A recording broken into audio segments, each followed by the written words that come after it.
இயேசு கிறிஸ்துவில் எனக்கு பிரியமான சகோதர சகோதரிகளே, எந்த பாதையிலும் வளைவு நெளிவு இல்லாமல் இருப்பதில்லை. எந்த பாதையிலும் ஒரே வேகத்தில் பயணம் செய்ய இயலாது. கடலில் பொங்கும் அலைகள் எப்போதும் ஒரே அளவில் இருப்பதில்லை. நம்மை சுட்டெரிக்கும் சூரியன் கூட தன் நெருப்பை ஒரே போன்று வெளிப்படுத்துவதில்லை. எங்கும் மாற்றம், எதிலும் மாற்றம். அதை போன்று நமது வாழ்விலும் மாற்றங்கள் என்பது இயல்பானது. இன்பம் இருக்கும் சில வினாடிகளில் அல்லது சில மணித்துளிகளில் அது துன்பமாக மாறலாம்.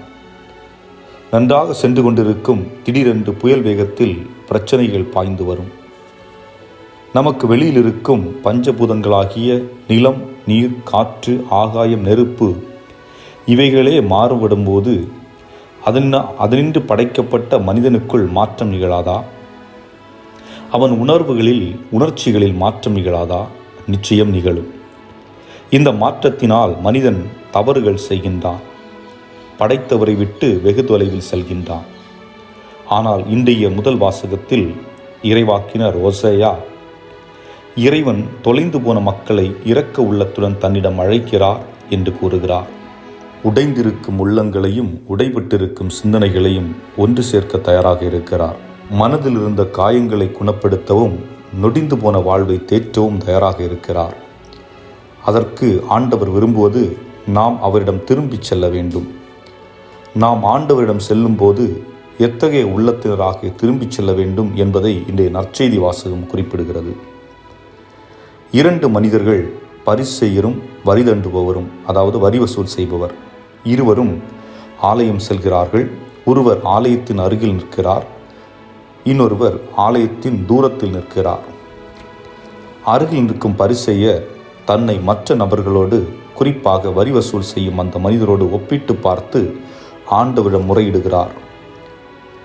தான் மற்ற மனிதரை விட சிறந்தவர் என்று தனக்குத்தானே முத்திரை குத்திக் கொள்கிறார்.